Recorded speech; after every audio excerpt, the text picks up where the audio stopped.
Okay, so I did a Q&A on my IG and you guys asked me questions and I got answers. Let me see, let's go. Okay, so the first question is from Ghost Lights. It said, what age and song made you fall in love with hip-hop? Well, definitely the golden age of hip-hop. I love artists like, you know, Eazy-E, Dr. Dre, Tribe Called Quest, KRS-One, Big Daddy Kane, Cypress Hill.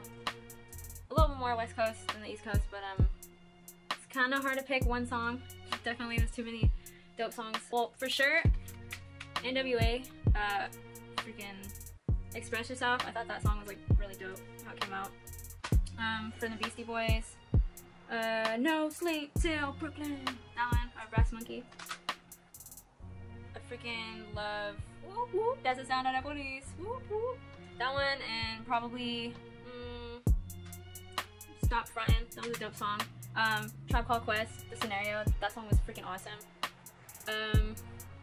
Yeah, it's kind of hard to pick one song, so hopefully that gives you a little insight of my music taste. Okay, let's see. Second question. Doing Misha. What's up? She said, hey, when did you start writing? I started writing like more seriously poetry in high school. I'd say probably sophomore year, and then it kind of transitioned into, you know, songwriting and all that, but I used to always write though, but nothing serious until high school for sure. Have you ever covered or remixed a song? I'm pretty sure I haven't ever done that because I don't really like to do that, just personally. I feel like I don't want to ruin a song, especially one that I really like, so I don't think I've ever covered a song before. She said, who's up next with collab, Misha? Yeah, I'm still waiting on that verse, Misha. Next question is from Joseph559. He said, who inspired you to make music? Well, not really just one person, but mainly I'd say two people for sure. Eminem, he pretty much fueled my high school years of being an angry kid. And for sure Missy Elliott. I thought her flows and like the way her and Timberland just kind of, they just went together, and then Eminem and Dre just like went together, and then everything from them I thought was just so sick. So for sure Eminem and Missy Elliott inspired me to be who I am today. Alright, this next question, or multiple questions. Reckless DWR. He said, which album as OG Chucks did you like best, and which song off that album is your favorite, and why? Also, why is that album your favorite? Well, Reckless, that is a hard question because pretty much all my albums are all different from each other, so in a way it's kind of hard to pick, but I'm gonna tell you my favorite songs off each album because I liked all of them. I think it was pretty dope how everything kind of just went together. Off the Ceiling, Sativa, and Master Plan. Sativa I wrote on the bus ride to school. I used to take the bus at like 5 in the morning kind of and go all the way to Sunnyvale just to go to school. So I wrote that song on the bus, and people were basically like, if you listen to that song, I'm just describing everything that's around me, but the way it came out was pretty dope. And then for Master Plan, I recorded at my friend Michael's house, and I just kind of like experimented with a lot of like the old school flows that inspired me. Like for example, I took the Beastie Boys flow on, and I took Eazy-E's flow on, and even Rapper's Delight, I think, on that song too. So for sure, that's why I like those two songs. And of Black Letters, for sure, I like the actual song Black Letters because that was the first song that I ever got to like perform really. So that kind of just like, the way that everyone reacted when I performed that song, I kind of like boosted that up for me, and I felt a little more confident in, you know, like writing about things that I was afraid to write about basically. And for the second song off the album I like is Basics. It's kind of like a reflection of like everything that was going on at the time, and it was like an eye-opener for being a teenager, you know, just following the crowd and doing everything that everyone was doing. And it's kind of like me reflecting on like, do I really want to be like everyone else, just basic? So those two songs for sure, those are my favorite. And then on the Dark Light Show, My Hip Hop definitely was a very hard song to write, but I just thought it was crazy how it just came together, and very personal song, so that was a good song. And then Always Be Mine, I wrote that song for my best friend at the time. There's like a lot of different things that went into that song, but mainly I wrote it for my best friend so that he can figure that, you know, we grow up, we get old, we move on, we meet new people, you know, so we're always, nothing ever stays the same, but I wanted him to know that he would always be my best friend, you know. So those songs for sure. Off the Ceiling Black Letters and The Dark Light Show. If I had to pick three, if I had to pick one, I couldn't pick. I had to pick three. So, all right. The next question is, Dubious J, will you ever make turn up music? She has. Tell them about Beast. Well, if you count Beast and Rotation as Bay Area music, or Stay True remix Bay Area music, then yes, I have made Bay Area music. Heavy is a Bay Area type music. Heavy is, yeah. Yeah. I mean, yeah, I love Bay Area turn up music. It's just I don't live that kind of a lifestyle, so I don't really like relate to it, I guess, as much. So that's probably why I don't really make too much of it. I'm more of a hip hop head, anyways. But I would be down to make that kind of music if it, ever came up. But it's not my like goal to make turn up music. So. Let's see, the next question is from Martin Torres Barber. He asked me 2 questions. He said, when will you expand from hip-hop to other cultures? I have kind of low-key I mean, like, I made reggae songs in the past, probably have like 2 or 3. I like acoustic music too, so I might, experiment with that kind of stuff. I made a reggaeton song, but I deleted that. Sorry, you won't be able to hear that, but I don't know. I mean, I'm always down to experiment with different genres. I'm not like stuck on just making hip-hop music forever, but I mean, hip-hop it's a part of me. It's the biggest part of me out of all the genres. So, and then he said, are you intimidated by other artists? Honestly, sometimes I feel like I am, but then again, I have to remind myself that I'm a different artist. I feel like I have something very different and unique to bring to the table, so there's no need to really be intimidated. And half the time, I'm with other male artists, so it's kind of easy to not really be that much intimidated because, I don't know, I don't really like to put myself in that mindset. I don't like to really think as other people are as competition rather than fellow artists, so yeah, nah, not really. No. Okay, so the next question is Tachi TV. I'm sorry if I saying that wrong. Okay, so he said, what's the best day of your life? That is a very, very hard question.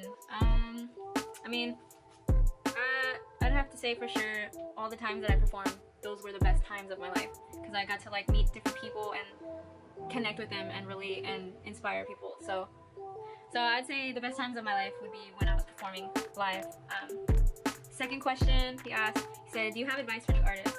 Well, first off, the most important thing, everybody says it, is the most important thing is to just be yourself. And like, out of all honesty, that's really what you should be focused on. Like, don't focus on being something that you're not, because that's not going to get you anywhere. I mean, there's like a certain line that you gotta know when to cross it, like for following the trend, following the crowd. Sure, to like fit in and to get up there, but I feel like it's more important to be unique than to just fit in. So I would say, be yourself for sure. And another important thing to remember is making music, especially if you're trying to make it a career, it's not cheap. Everything is so expensive, from school to equipment. So I would say honestly, like, if you're serious about being an artist, DIY is the way to go. Teach yourself how to play instruments, teach yourself how to design, to take pictures, how to market. Because honestly, in the long run, like, if you want something done right, then you gotta do it yourself. So DIY and be yourself. Those are the most important things to remember. Let's see. 3. Who is the most overrated rapper and who is the most underrated rapper? Out of my own personal opinion, I feel like NF, to be honest, is very underrated. I mean, some people argue that his songs kind of like are all the same because they all sound the same and they all go up and down the same. But honestly, like, if his lyricism, his writing, I feel like he's really underrated. But I mean, I feel like that might all change because he's going on tour with Logic, so you never know. But as of that, I think I'd pick NF. I feel like he's pretty underrated. As for overrated, like, don't get your panties in a bunch, but I feel like G-Eazy's a little bit overrated. I mean, his album was like 20 bucks at like Best Buy, and I'm like, and then people get all like, oh, he's from the Bay, like, that's cool, but like, I don't know, he's not for everyone, so I feel like he's overrated. Everyone's just like on his dick, and sorry, but I don't know, I don't relate to it, I don't feel it, so that's my opinion. If you don't like it, go fuck yourself. How often do you write? How often do you freestyle? Well, I try to write every single day, even if it's just a little bar that I think of, or, not even a rap, it could just be like a little thought that I think of, and then those kind of help me in my writing process. I'm not gonna lie, I like rarely freestyle. I'm not really a freestyle rapper, I'm more of a writer anyway, so let's see. What's your biggest motivation? My biggest motivation for making music, to bring positivity and to relate. Because I know there's a lot of people who feel alone in the world, and I feel like music is the thing that kind of brings us all together. So I would say those 2 things are my biggest motivations in making music, at least. Let's see, the next question is CC2298. When did you start producing music? I started producing music, I'd probably say maybe when I was like 16, I think. My cousin had an iPad, or he had an iPod, and he had like this cool like beat making app on it, and it's like basically all the drum pads, and you just kind of put it together. And then from there, I got like really hooked into that, and then I ended up buying Fruity Loops, and got my first MIDI controller. It was like a piano. From there, I didn't really stick to Fruity Loops, unfortunately. I like wasted all my money, but I ended up going now Native Instruments Machine.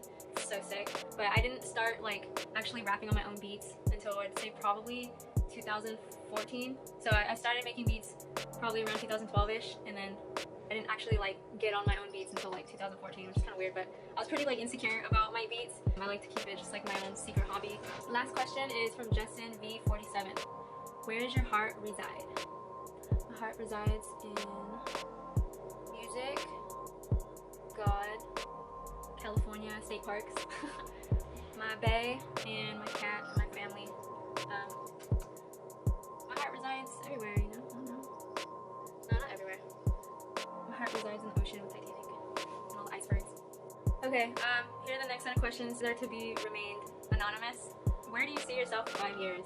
I see myself making more beats and actually making a living off of what I love to do instead of working some 9-to-5 job that I don't want to work at. For sure, making it happen. So that's what I see myself in 5 years. Current thoughts on the state of hip-hop. The current state of hip-hop, I feel like it's kind of getting lost in a way, because a lot of new rappers aren't really carrying off the real culture of what hip-hop is mainly about. That's just mainstream though. Like honestly, if you look at the underground hip-hop community and everything, like it's still alive and well today. So it's just depending on what you're looking at. My favorite place to eat in Gilroy. That's a hard one because I don't really eat out too much anymore. If I had to pick, I would say my favorite place to eat in Gilroy is my kitchen. Top 3 dream collabs. Definitely, damn, I'm gonna pick NF, Eminem, and Logic. Favorite tattoo you have? Oh, okay. I'd have to say my favorite tattoo will forever be Banksy, because I love his art and I love his message and everything. Banksy for sure. That's my favorite tattoo. Right there. Yeah. What is the scariest way to die? The fuck? I don't know. Have you ever watched 1,000 Ways to Die? There's a lot of different scary ways you could die. For me, I'd say being killed by a killer doll, because that shit's scary. That's a weird ass question, no offense. The last question says, why is Honey a bitch? Come here. You come here. Yeah, you better come here. You tell them. You tell them. She's not a bitch. She's not a bitch. She's bipolar. She's not a bitch.